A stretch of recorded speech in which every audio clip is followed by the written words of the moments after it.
Bismillahirrahmanirrahim. Salam kognitariat untuk kita semua, orang-orang yang punya daya kognisi tapi nggak punya daya kapital. Jumpa lagi di konten video esai bareng aku, Tutor Ember. Dan kali ini aku mau mengajak teman-teman untuk melakukan eksperimen pikiran. Eksperimen. Siswa sosiologi ngajakin eksperimen. Eh, ini aku lupa awalnya gimana, tapi pokoknya otakku berpikir, berpikir, berpikir, dan tiba-tiba aku memikirkan persepsi tentang orang egois dan orang altruis gitu. Di mana yang kuamati dari persepsi sosial, labeling atau definisi orang egois itu sering dikaitkan dengan orang yang cenderung memikirkan dirinya sendiri. Dan orang altruis, dari altruis itu ya dari kata asing juga, altruistic, altruism itu berkaitan dengan perilaku atau juga kalau pelaku altruis berarti orang yang selalu mengorbankan dirinya demi selain dirinya sendiri. Gitu. Jadi selalu mengutamakan orang lain daripada dirinya sendiri. Tapi aku nyoba eksperimen pikiran sendiri dan tiba-tiba aku memikirkan kayaknya tuh orang egois itu malah orang yang selalu memikirkan tentang orang lain dan orang altruis itu adalah orang yang selalu memikirkan tentang dirinya sendiri. Kita mulai dari yang orang egois dulu ya. Kenapa aku bilang orang egois dalam eksperimen pikiranku adalah orang yang selalu memikirkan tentang orang lain, orang lain, orang lain gitu. Padahal kan katanya orang egois berkaitan erat dengan sikap individualistik gitu atau sikap yang selalu mengedepankan atau selalu mengutamakan enaknya buat dia sendiri daripada orang lain. Gini, gini, gini. Eh, aku melihat mengenai label orang egois ini sendiri sering diberikan kepada orang-orang yang salah satunya tuh selalu melakukan judgement terhadap orang lain gitu. Nah, misalnya katakanlah ada guru, guru yang selalu judgmental terhadap semua muridnya. Wah, kamu terlalu pinter, jadi kurang pergaulan. Wah, kamu terlalu bodoh, soalnya kamu ngegame terus. Wah, kamu ngantukan, soalnya kamu nggak bangun pagi. Wah, kamu gini, wah, kamu gitu, dikata-katain semuanya gitu.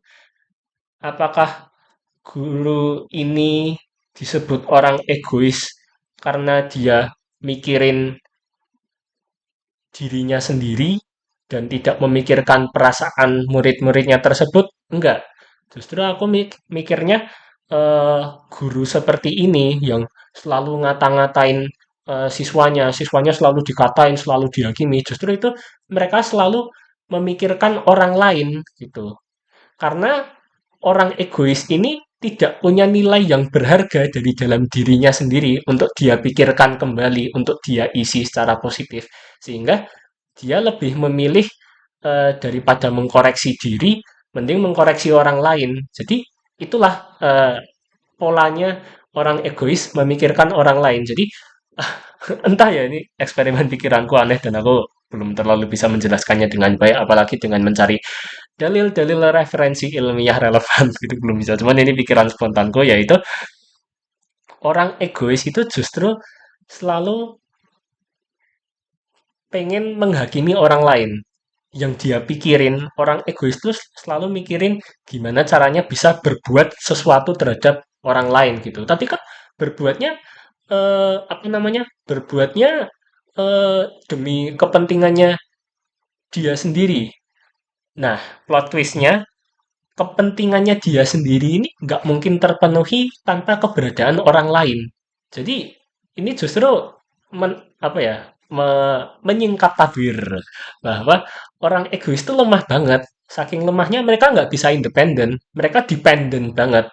Orang egois ini eksistensi hidupnya sangat bergantung pada orang lain, sehingga harus ada orang lain yang menjadi korban terhadap egonya dia sendiri. Gitu. Dimana egonya dia adalah ujung-ujungnya selalu bergantung sama orang lain. Kayak misalnya anak manja. nggak bisa nyapu, nggak bisa ngepel, nggak bisa masak sendiri, nggak bisa nulis esai sendiri, makanya pakai AI.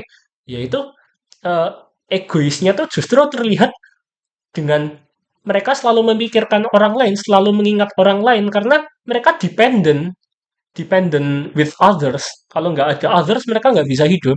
Itulah orang egois. Dan sebaliknya, aku dengan eksperimen pikiranku ini justru melihat bahwa orang altruis itu adalah orang yang sebenarnya ujung-ujungnya cuma mikirin dirinya sendiri. Tapi cara orang altruis memikirkan dirinya sendiri itu terbalik dengan orang egois. Dimana kalau orang egois ya simpelnya mereka memikirkan orang lain sesuai enaknya dia sendiri. Kalau orang altruis itu kayak apa ya?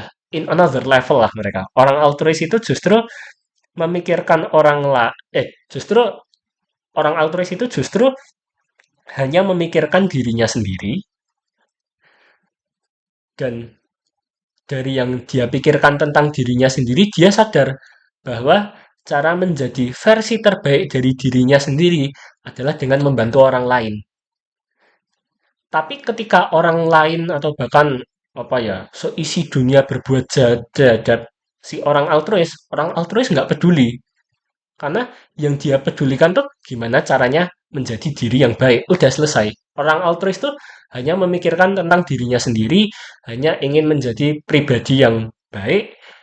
Dan ketika orang altruis pengen jadi pribadi yang baik, dia sadar bahwa cara terbaik untuk menjadi orang baik adalah dengan berbuat baik terhadap orang lain.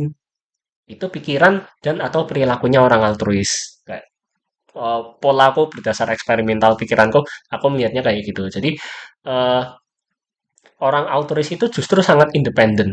Mereka tidak harus butuh tidak harus dikatakanlah di charge energinya dengan orang lain gitu, enggak, justru malah mereka selalu bisa membantu orang lain. Dan ketika orang altruis membantu orang lain itu demi kepentingannya dia sendiri, dan kepentingan kepentingan pribadinya orang altruis adalah menjadi pribadi yang baik, bukan menjadi pribadi yang justru kontraproduktif seperti orang-orang egois. Orang-orang altruis itu justru ingin mencapai titik independensi tertinggi dengan cara berbuat baik kepada orang lain. Karena ketika semua orang udah bisa dia baik-baikin gitu simpelnya ya, justru di saat itulah mereka mencapai level kemandirian yang paling tinggi dan level kebermaknaan hidup yang paling tinggi. Jadi orang altruis ini adalah orang-orang yang justru eh, hanya memikirkan gimana caranya bisa menjadi pribadi yang paling bahagia, dan mereka menyadari cara menjadi pribadi yang paling bahagia adalah dengan membahagiakan orang lain.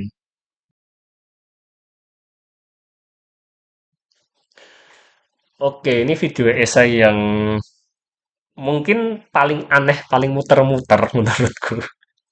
Tapi menarik juga menurutku karena aku apa namanya benar-benar memikirkan segala sesuatu yang aku ucapkan ini benar-benar baru di dalam kepalaku, dan aku tulis sedikit skripnya di deviceku dan belum aku share ke siapapun. Jadi ini baru kali ini aku share, dan aku nggak tahu keruwetan dari pikiranku di video saya kali ini sudah bisa teman-teman cerna atau belum. Kalau belum, tulis di kolom komentar. Kalau udah ya tulis juga di kolom komentar. Biar aku tahu juga sebenarnya isi pikiranku ini di hadapan orang lain tuh gimana sih, kayak gitu. Dan teman-teman kalau punya kritik, saran, request apapun silahkan tulis di kolom komentar. Kalau teman-teman mau mengenal sosok tutor Ember lebih lanjut bisa cek di deskripsi. Sampai jumpa di konten selanjutnya dan salam kognitariat.